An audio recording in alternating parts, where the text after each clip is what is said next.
Para a gente entender os últimos desdobramentos do conflito entre Israel e Irã, nós conversamos agora com o professor de Relações Internacionais da ESPM, Gunther Hudzit. Professor, muito obrigado por aceitar nosso convite.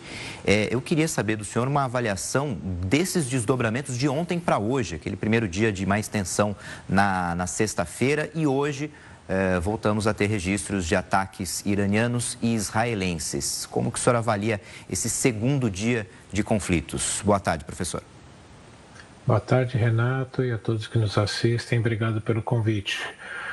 Bom, Renato, como o próprio primeiro-ministro Netanyahu disse, essas operações vão continuar pelo tempo que for necessário. Isso é importante porque a gente tem que entender que guerra é a continuação da política por outros meios. Isso é uma elaboração máxima que Karl von Clausewitz, um prussiano, século XIX, cunhou, e que é o entendimento de como analisar uma guerra. Portanto, definindo quais são os objetivos do governo israelense, a gente pode ter uma ideia de quanto deve durar essa guerra. O objetivo declarado principal é acabar com o programa nuclear iraniano, tendo em vista a aceleração que o governo iraniano fez do enriquecimento de urânio. Só para as pessoas terem uma noção, o Irã tem em torno de 408 quilos de urânio enriquecido a 60%. Se ele quiser chegar para uma bomba atômica, ele vai ter que enriquecer isso, portanto, purificar 90%, que daria para fazer em torno de 10 a 12 ogivas nucleares entre 3 e 6 semanas. E isso são dados da Agência Internacional de Energia Atômica, não são dados do governo americano, do governo israelense, da Agência Internacional de Energia Atômica, que definiu isso, inclusive, essa própria semana. Então, essa foi a decisão, esse foi o motivo que levou o governo israelense a fazer essa ação. O grande problema é que, por um lado, você tem essa capacidade militar israelense extremamente superior à iraniana, fica claro isso. Os aviões israelenses estão voando entre 1.500 e 1.800 quilômetros, voando no espaço aéreo iraniano impunemente, atacando os alvos que querem e não estão sendo derrubados. Então mostra isso a superioridade que está e a degradação que Israel já fez das defesas antiaéreas iranianas. Por outro lado, o Irã, sabendo que esse ataque, tanto israelense ou americano de ambos, viria mais cedo ou mais tarde, construiu algumas instalações nucleares dentro de montanhas, como algumas mostraram aí na reportagem antes de eu entrar aqui. O problema é que, até onde se saiba, o governo americano não transferiu as bombas chamadas bunker busters, ou seja, destruidores de bunkers, que têm essa capacidade de penetrar fundo em localidades que estejam nessa situação, escondidas dentro da terra. Portanto, Israel vai poder continuar atacando, entre aspas, impunemente, mas para conseguir destruir todas essas localidades, pode levar muito tempo se conseguir destruir todas. E, consequentemente, o governo iraniano, com os mísseis que restarem, vai continuar atacando Israel e, sim, mirando a população israelense. Portanto, não tem uma perspectiva de terminar tão cedo essas operações militares.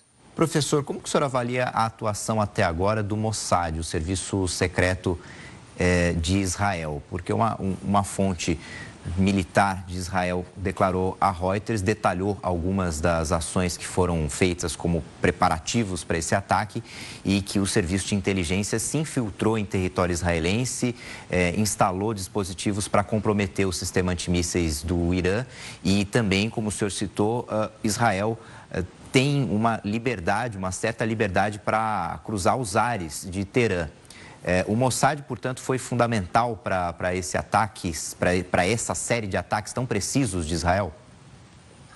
Não só nesse, mas como outros ataques que Israel já fez em pleno solo iraniano.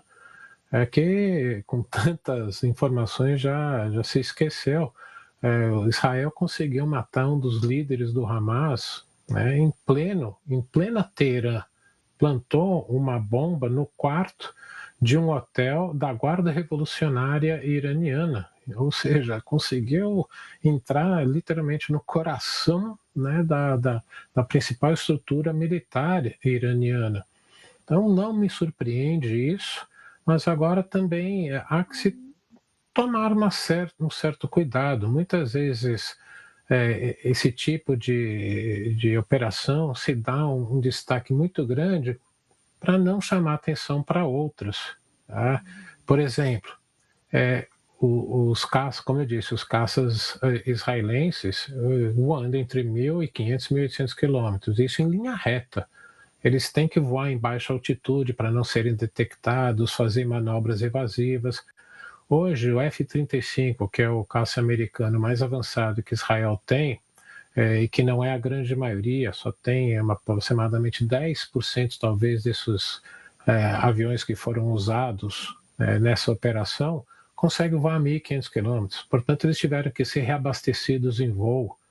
Eles devem ter sido reabastecidos provavelmente em cima do Iraque, né, e que o governo iraquiano provavelmente nem soube o que estava acontecendo. Então, teve muitas outras operações de inteligência que não só essa, né, mas essa aí do lançamento, principalmente de drones, à la Ucrânia fez com a Rússia, fazem parte desse conjunto de uma operação muito complexa e que foi muito bem sucedida. Pegou o governo iraniano completamente desprevenido e foi humilhado.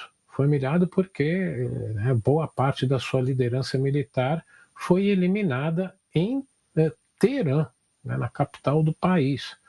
Portanto, uma combinação de inteligência, serviço secreto e capacidade ofensiva militar muito grande. Professor, e o Irã sai desses primeiros dias de combate com uma piora na sua imagem internamente, externamente, por causa dessas falhas, falando do ponto de vista militar, o Irã sai bastante fragilizado? Sem dúvida alguma, do ponto de vista militar.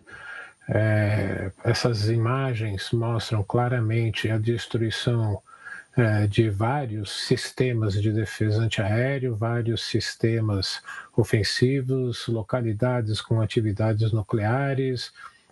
O próprio aeroporto de Teherã foi atacado por ter equipamento militar ali também.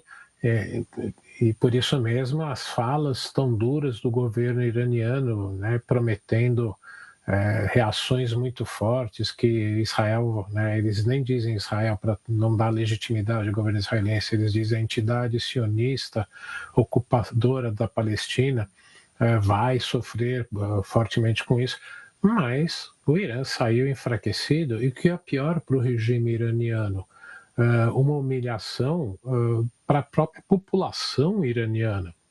As imagens que saíram de lá são de movimentações pró-Irã, mas não foi à toa que ontem à noite o primeiro-ministro Netanyahu fez um discurso dirigido à população iraniana para tentar fazer com que ela se levantasse e derrubasse o regime iraniano. Então, isso se dá porque o regime não está tão forte assim. Ele ainda tem uma capacidade muito grande de repressão, mas já estava fragilizado de legitimidade. A economia iraniana está muito ruim, inflação alta, desemprego, principalmente entre os jovens, altíssimo, e agora, com mais essa humilhação, fica difícil tentar manter essa legitimidade perante a sua própria população. E o Irã disse que as bases militares de outros países, né, Reino Unido, França, Estados Unidos, podem ser alvos de ataques caso esses países intervenham, esses países ajudem Israel a impedir a chegada de mísseis, enfim, influenciarem na defesa israelense. Isso provavelmente é uma questão de retórica iraniana e o Irã acuado faz essas ameaças para esses outros países que nesse primeiro momento não estão diretamente envolvidos, Reino Unido, França, Estados Unidos, países europeus? Olha, Renato, eu vejo muito como retórica, como eu disse, numa posição fragilizada e principalmente o governo iraniano tem que fazer um cálculo muito racional de que se até agora os Estados Unidos não atacaram as instalações nucleares iranianas, qualquer ação militar contra uma base americana fará com que o governo Donald Trump jogue tudo que tem para destruir de vez a estrutura nuclear iraniana. Então, se hoje ainda tem alguma possibilidade do Irã sair com alguma capacidade intacta, se os americanos efetivamente entrarem nos ataques, isso vai ser completamente dizimado. Inclusive, pelo que eu falei, pela utilização dessas bombas de poder altíssimo, penetrar inclusive 8 a 10 metros de profundidade, bunker busters. Então, eu vejo muito mais como retórica até para a sua população do que efetivamente colocar medo em outros governos. Professor, o senhor citou o caso da Ucrânia, aquele uso de drones que partiram de um caminhão para atacar aviões, causar um prejuízo bilionário na Rússia. E no caso de Israel, nos ataques contra o Irã, ou contra alvos do Hamas no Irã, conseguiu infiltrar agentes, conseguiu usar bombas em pagers. A gente está vendo uma nova era de guerras com esses ataques pontuais agora, não tão dependentes daqueles ataques com tropas? Bom, Renato, primeiro é entender que aquele mundo que a gente vivia pós-Guerra Fria, que todo mundo acreditou que seria um mundo de muito mais paz, prosperidade, que todo mundo aderiu ao capitalismo, que haveria uma democratização aos poucos dos governos pelo mundo, isso mostrou que acabou, isso não é verdade. Tá? Segundo, nós estamos vivendo o que um analista de risco internacional, Ian Bremmer, chama de a lei da selva. Literalmente, os mais fortes se impõem aos mais fracos. Isso se deve fundamentalmente pela postura do governo Donald Trump. E é isso que a gente está vendo aí acontecer: Israel contra o Irã e a Rússia contra a Ucrânia. Agora, do aspecto militar efetivo, sem dúvida alguma, a introdução dos drones vem mudando e mudando rapidamente. E isso não se dá só a partir da invasão de 2022 da Ucrânia pela Rússia.